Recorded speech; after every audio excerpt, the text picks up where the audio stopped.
ძალიან მიხარია რომ ამ ვიდეოზე გადმოხვედი, რადგან ამ ვიდეოთ შენისწავლი როგორ გაარჩიო და ამოიცნო საათები მარტივად. საერთოდ ეს თემა შეიძლება ბევრს უჭირდეს ინგლისურში, თუმცა ვიდეოს ბოლოს მიხვდები, რომ იმაზე უფრო მარტივია, ვიდრე შენ გონია. მოდი დავიწყოთ დამრგვალებული საათების წაკითხვით პირველ რიგში.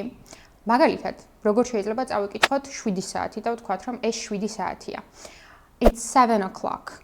ან კიდევ უფრო მარტივად, ნაკლებად ფორმალურად და უფრო ყოველდღიური ფორმით, იქნება უბრალოდ it's 7. ესე იგი, შედარებით ვრცელი ფორმა იქნება it's 7 o'clock და შედარებით არაფორმალური it's 7. მოდი ახლა მე დაგისვამ შეკითხვას, ეკრანზე გამოჩნდება საათი და მაინტერესებს როგორ წაიკითხავ ამას.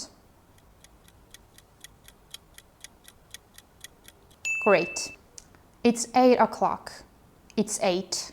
ხო, გადავ არც ისე რთულია. ამ ვიდეოში გავარჩევთ საათების წაკითხვის ორნაირ პრინციპს. მოდი ერთ პრინციპს დავარქვათ ისრებიანი საათის წაკითხვის მეთოდი, აი როგორც ამ ფოტოზეა გამოსახული და მეორეს დავარქვათ ციფრული საათის წაკითხვის მეთოდი. როცა გვეცოდინება საათების წაკითხვის ორივე ეს მეთოდი, ბევრად უფრო გაგვიმარტივდება საათების ცნობა და ჩვენი თქმაც.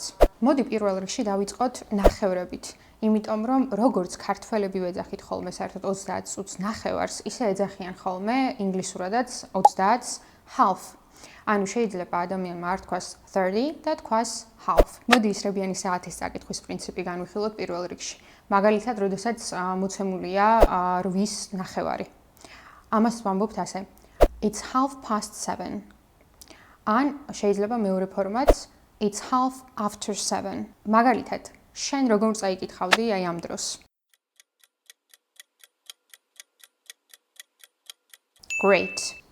It's 8:30. საერთოდ არსებობს საათების წაკითხვის მეორე მეთოდიც და იდეაში ამ მეთოდს უფრო მარტივ მეთოდად მიიჩნევენ ხოლმე, იმიტომ რომ პირდაპირ ვკითხულობთ ფაქტობრივად იმას, რაც წერია. მაგალითად, აი ამ დროს ციფრულ საათზე წავიკითხავთ it's 7:30. ანუ ფაქტობრივად რაც წერია პირდაპირ ვამბობთ და თუ დავაკვირდებით ქართველები ნაკლებად ხშირად ვიყენებთ ხოლმე ამ მეთოდს, მაგრამ ქართველებსაც გვაქვს ესეთი მეთოდი, იმიტომ რომ ვამბობთ 7 საათსა და 30 წუთზე. განსაკუთრებით ტელევიზიებში შეიძლება ეს გაიგონოთ და მოისმინოთ, როდესაც რამე გადაცემის გამოცხადების დროს აცხადებენ. ამიტომ ესეც შეგვიძლია რომ ქართულთან გავაიგივოთ. ამიტომაც ეხლა მოდი დაგისვამ ესეთ კითხვას, როგორ წაიკითხავდი აი ამ დროს? Great, that's right.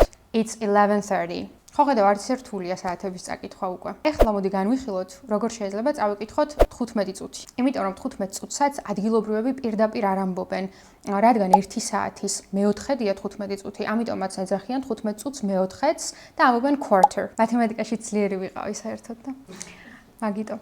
როდესაც ისრებიან საათს ვკითხულობთ, მაგალითად შეგვიძლია ვთქვათ it's 11:15. Okay? მაგალითად, შენ როგორ იტყოდი, მაინტერესებს აი ამ დროს. სწორია, 8:15. ციფრული საათის შემთხვევაში ზუსტად იგივე მეთოდს ვიყენებთ, ყველაფერი იკითხება პირდაპირ. ანუ რაც წერია, პირდაპირ ვკითხულობთ ისევ იმას. მაგალითად, თუ ციფრული საათი აჩვენებს აი ამ დროს, შეგვიძლია წავიკითხოთ it's 11:15. It's 11:15. ეხლა მაინტერესებს აი ამ დროს როგორ წაიკითხავდი შენ? That's right. It's 1:15. აი ხო ხედავ რა მარტივია. ეხლა მოდი განვიხილოთ, როგორ შეიძლება ვთქვათ საათები სანამ დიდი ის არის, ისრებიან საათზე მივა 30 წუთზე. პირველ რიგში უნდა გავითვალისწინოთ ის, რომ ინგლისურში საერთოდ ამბობენ წუთებს და მერე ამბობენ საათებს. ამიტომაც, მაგალითად, თუ ავიღებთ დროს 6-ის 25 წუთი, პირველ რიგში ვამბობთ 25 წუთს, ანუ 25, შემდეგ ვამბობთ სიტყვას past ან after და შემდეგ ვამბობთ საათს, ოღონდ ამ შემთხვევაში ინგლისურად 5. ეს იმიტომ, რომ ინგლისურში ასე აღიქვამენ საერთოდ დროებს, აი მაგალითად 6-ის 25 წუთი, მათთვის არის 5 საათის შემდეგ 25 წუთი. ამიტომაც, როდესაც ისრებიან საათზე ეს დრო არის გამოსახული, ჩვენ ვამბობთ it's 25:05 or it's 25 after 5. ეხლა მოდი განვიხილოთ იგივე დრო, როგორ შეიძლება წავიკითხოთ ციფრულად. რა თქმა უნდა, ისევ ვკითხულობთ პირდაპირ რაც წერია იმას. შესაბამისად ვიტყვი it's 5:25. მოდი ახლა შენ მითხარი, როგორ წაიკითხავდი აი ამ დროს? That's correct. It's 10:06. Okay? აი, ეხლა მაინტერესებს, როგორ წაიკითხავდი ესე გამოსახულს იგივე დროს. That's correct. 6, 10. აი ხო ხედავ, საერთოდ არ არის რთული. ეხლა კი მოდი განვიხილოთ, როგორ შეიძლება წავიკითხოთ საათები, როდესაც მაგალითად ისრებიან საათზე, საათის დიდი ის არის, უკვე გაცდა 30-ს, ანუ როგორ უნდა ვთქვათ, უკლია, ხო? მაგალითად, ავიღოთ ესეთი დრო 8-ს უკლია 20. რა თქმა უნდა, ამ შემთხვევაშიც პირველ რიგში უნდა ვთქვათ სუთები, ამიტომაც პირველი ვიტყვით 20, შემდეგ ვიტყვით უკვე 2 ნაწილაკი გამოხატავს ზუსტად ინგლისურში უკლიას, იმიტომ რომ 2 არის ისედაც მდე და ამიტომ ასე ვთქვათ, ასე ვამბობთ, ხო, 20 წუთი 8-მდე, ესე ვამბობთ. ამიტომაც პირდაპირ ვიტყვი ინგლისურში 8-ს, ანუ 8.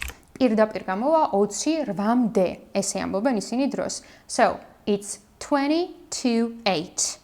It's 20 to 8. Okay? ხოლო, როგორ შეიძლება წავიკითხოთ იგივე საათები ციფრულ საათზე? აი, მაგალითად, როდესაც წერია 7:40, ხო?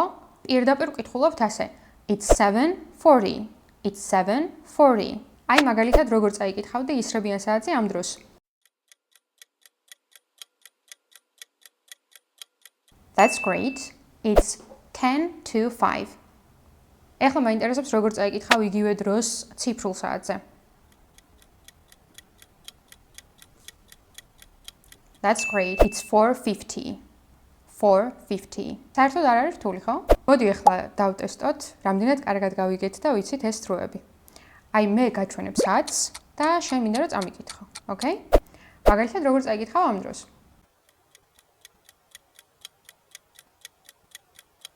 That's right. It's 9:15. 9:15. ეხლა მაინტერესებს ციფრულ საათზე როგორ წამიკითხავ აი ამ დროს?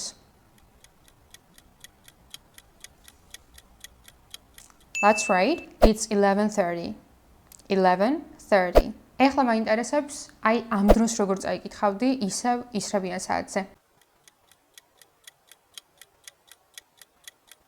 That's right. It's 8:45 or it's 15 to 9.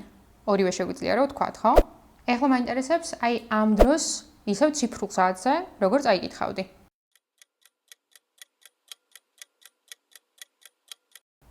That's right. It's 10:55. 10:55. Good job. კიდევ ერთი პატარა საკითხი, რომელიც საერთოდ ხშირად ერევათ, მაგრამ არც ეს არ არის დიდად რთული, არის AM-ის და PM-ის გარჩევა. საერთოდ რა არის ესენი, რატომ მოყვება ხოლმე საათებს და როგორ უნდა გავარჩიო, რომლის მერე ვთქვა, ხო? მაგალითად, დავიწყოთ AM-ით. AM-ი საერთოდ ლათინური სიტყვის აბრევიატურა, ასე ვთქვათ, ante meridiem. ანუ შუადღემდე. შესაბამისად, AM-ი ყოველთვის გულისხმობს დროს ღამის 12 საათიდან დღის 12 საათამდე. ანუ ნებისმიერი დრო, რომელიც ამის შუალედში მინდა ვთქვა, არის AM. მაგალითად, it's 7 AM. გამოდის რომ არის დილის 7 საათი, იმიტომ რომ ღამის 12-დან დღის 12-მდე რომ 7 საათია, ის 7 საათი იგულისხმება ასეთ დროს. მეორე არის უკვე PM-ი, რომელიც ასევე ლათინური სიტყვიდან post meridiem, აქედან მოდის და ნიშნავს შუადღის შემდეგ. შესაბამისად, უკვე შუადღის 12-დან, ანუ დღის 12 საათიდან დაწყებული ღამის 12 საათამდე ყოველთვის უნდა ვთქვათ PM. ანუ მაგალითად იგივე საათი რო გავიმეორო ახლა მე და ვთქვა ისევ 7, მაგრამ დავაყოლო PM, ანუ it's 7 PM. თუ ესე გეუბნები, გამოდის რომ არის საღამოს 7 საათი. იმიტომ რომ დღის 12-დან ღამის 12-მდე შუალედში უნდა ვიგულისხმოთ 7 საათი და ეს იქნება საღამოს 7 საათი აუცილებლად.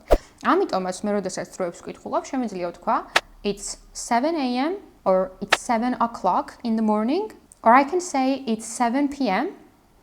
ან მაგალითად it's 7 o'clock in the evening. That's all. მოდი ახლა ამაშიც დავტესტოთ ჩვენი თავი, თუ კარგად დავიმახსოვრეთ და მითხარი როგორ იქნება მაგალითად დილის 6 საათი. That's right. 6 AM. It's 6 AM. აი ახლა მაინტერესებს როგორ შეიძლება ვთქვათ დავუშვათ შუადღის 3 საათი. That's correct. It's 3 PM. It's 3 PM. Good job. მოკლედ, ძალიან ვამაყობ შენით, რომ ამ ვიდეოს ბოლომდე უყურე და ყველა კვიზი გააკეთე, იმიტომ რომ ამის შემდეგ ძალიან გაგიმარტივდება საათების ცნობა და წაკითხვა. ეხლა კი თუ რამე არ დაგამახსოვრდა კარგად და მაინც ეჭუგებარება რამეში, შეგიძლია ვიდეო გადაახვიო, ხელახლა უყურო, კვიზებიც გააკეთო ხელახლა და უფრო თავდაჯერებული და დარწმუნებული იქნები შენს ცოდნაშიც. ეხლა კი იმისთვის, რომ არ გამოგრჩეს ჩვენი სხვა საინტერესო ვიდეოები უამრავ საინტერესო თემაზე, არ დაგავიწყდეს ჩვენი სხვა სოციალების გამოწერა, როგორც YouTube-ის, არამედ Instagram-ის, Facebook-ის და TikTok-ის. აბა, შემდეგ ვიდეომდე. Goodbye!